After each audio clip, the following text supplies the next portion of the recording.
Welcome to Santiago, Chile. Today I've got just $50, and I'm challenging myself to have the most epic day possible in this incredible city. We'll eat amazing food, see breathtaking sights, and dive into local culture, all on a tight budget. Let's hit the streets and see just how far $50 can take us. First stop, food. There's no better way to get to know a city than through its flavors, and Santiago is a city that wears its culinary heart on its sleeve. The streets are alive with the sizzle of grills, the aroma of fresh bread, and the chatter of locals gathering for lunch. My stomach is rumbling and I'm ready to dive in. I'm on a mission to find a full, authentic Chilean meal for under $10. It sounds ambitious, but in Santiago, where local eateries line every block and the food scene is as vibrant as the city itself, I'm hopeful.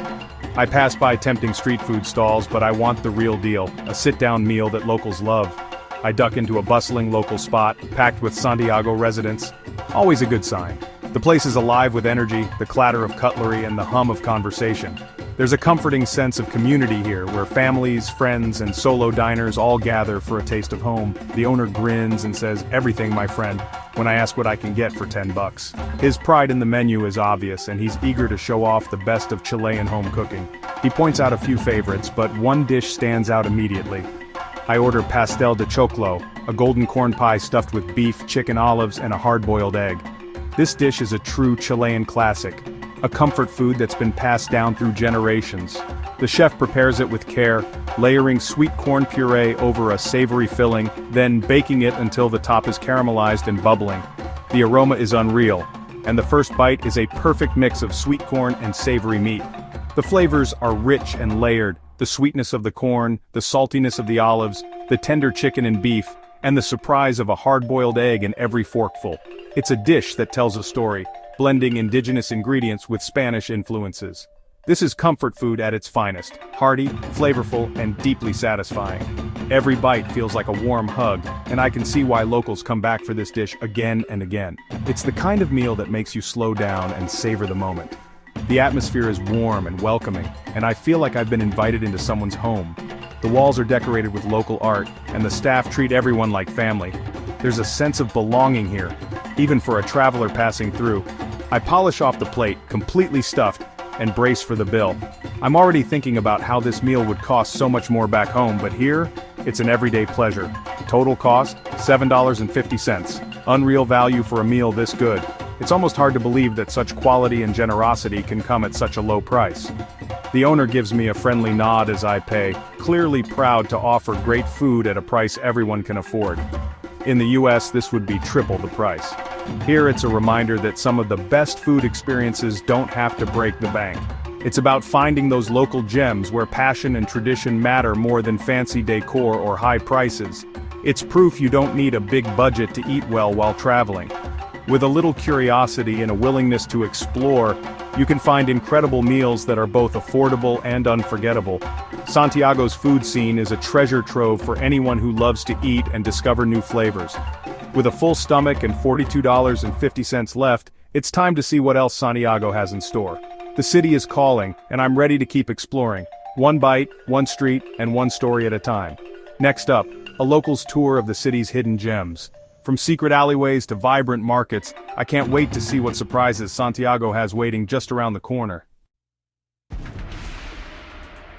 If you really want to peel back the layers of Santiago, you have to do more than just visit the famous landmarks or snap photos in the main squares. You need to see the city through the eyes of someone who calls it home, someone who knows the stories behind the walls and the secrets tucked away in the side streets. That's why, instead of following a guidebook, I decided to take a leap of faith and trust a total stranger to show me the real Santiago. I hopped online and found a $5 walking tour led by Javier, a local bursting with pride for his city. He promised to take me beyond the usual tourist trail, and from the moment we met, I could tell this was going to be something special. Javier's energy was infectious. He greeted me with a huge smile and a handshake that felt like an invitation into his world. We kicked things off in the heart of Santiago, the bustling Plaza de Armas. The square was alive with street performers, families, and vendors selling everything from fresh fruit to handmade crafts.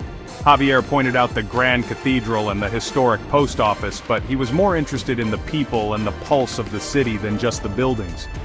Soon, we ducked away from the crowds and slipped into a maze of colorful alleyways.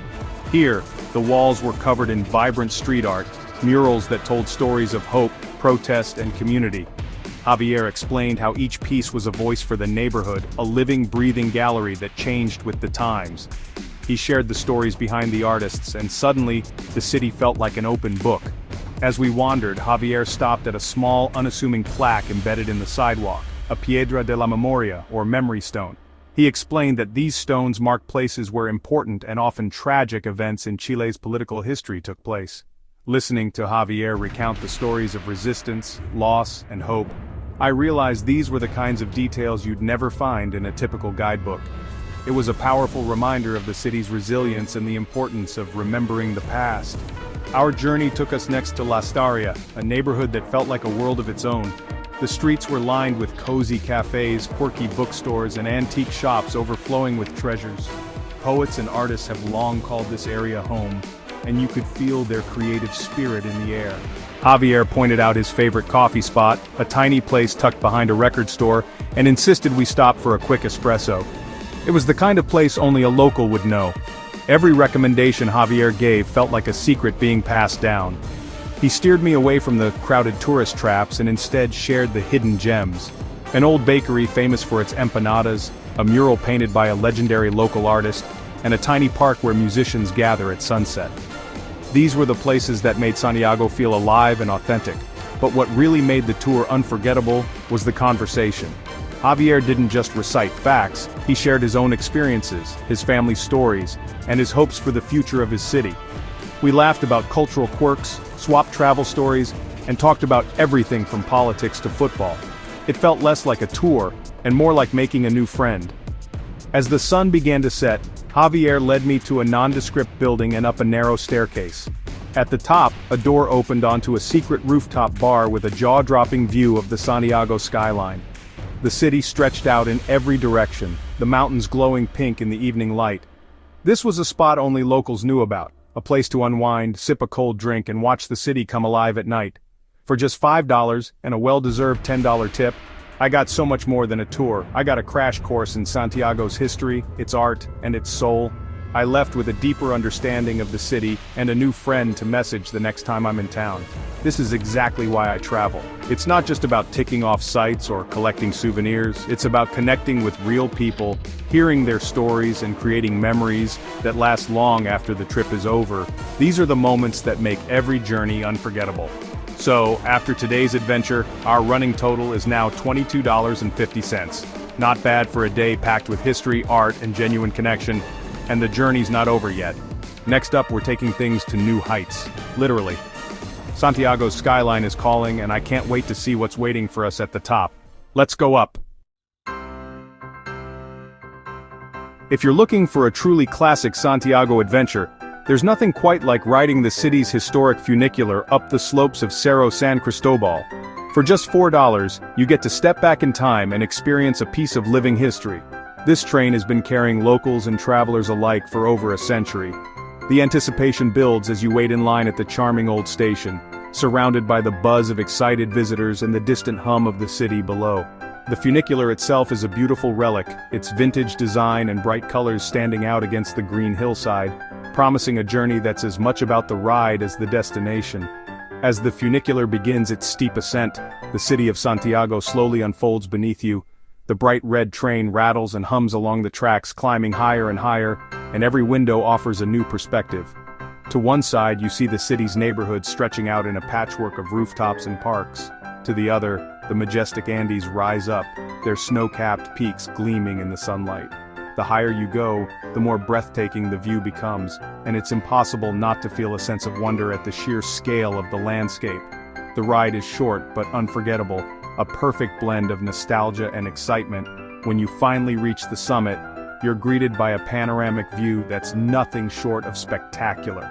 Standing at the top, you can see all of Santiago spread out before you, framed by the dramatic backdrop of the Andes.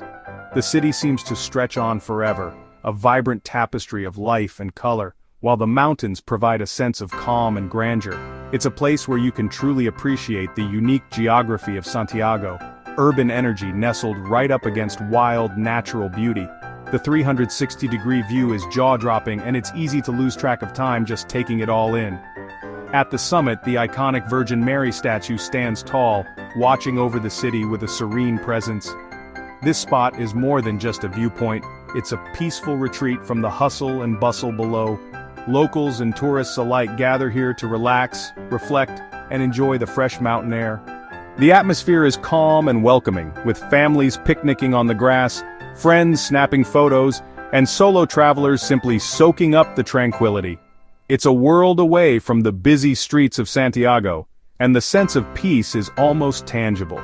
As I stand at the edge, gazing out over the city, I can't help but feel a deep sense of gratitude and inspiration. There's something magical about seeing Santiago from this height, the way the city pulses with life, the mountains standing guard in the distance, and the sky stretching endlessly above. It's a moment that makes you pause and reflect on your journey, and it's one I'll remember long after I leave.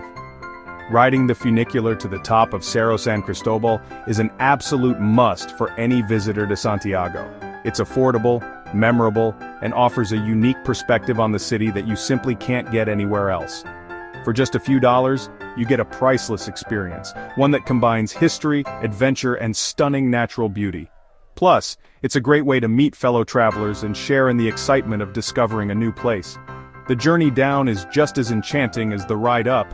As the funicular descends, the city slowly comes back into view, revealing new angles and hidden corners you might have missed before. The gentle sway of the car, the cool breeze, and the ever-changing scenery make for a relaxing end to the adventure. It's a chance to reflect on the experience and look forward to what's next. After this unforgettable ride, our travel budget stands at just $26.50. It's amazing how much you can see and do in Santiago without spending a fortune, and every dollar feels well spent when it leads to memories like these. We've already packed so much adventure into our day: historic neighborhoods, vibrant markets, and now a mountaintop view that will stay with me forever. Yet, there's still so much more to explore in this incredible city. Next up, we're diving into Santiago's ancient history, and the best part? It'll only cost us $1. Let's keep this adventure rolling. With $23.50 left, I head to the Chilean Museum of Pre-Columbian Art. Thanks to an online coupon, admission is just $1. Inside, I'm blown away by ancient textiles, ceramics, and the world's oldest mummies, the chinchorro. Seeing these artifacts up close is humbling and connects me to thousands of years of history. I grab a set of beautiful postcards from the gift shop for $3, a meaningful, affordable souvenir. Total spent, $4. Our running total is now $30.50. Time to slow down, relax, and enjoy Santiago's cafe culture. Let's find the perfect spot for coffee and pastries. With $19.50 left, I settle into a cozy cafe in La Staria for a well-earned break. I order a café con leche and a slice of kuchen, a German Chilean fruitcake. The coffee is smooth, the pastry is perfectly balanced, and the vibe is pure Santiago, relaxed, friendly, and full of life. As the sun sets, I reflect on the day, amazing food history, art, and views, all for less than $50. This cafe stop cost just $6. Final tally, $36.50 spent. I still have money left and a heart full of memories. Santiago has completely won me over. You don't need a fortune to travel, just curiosity and a sense of adventure. Thanks for joining me on this journey. That's a wrap on our $50 Santiago challenge. We ate, explored, learned, and soaked up the city, all under budget. Thanks for coming along for the ride. If you enjoyed this adventure, hit subscribe and join me for the next one. See you in the next video.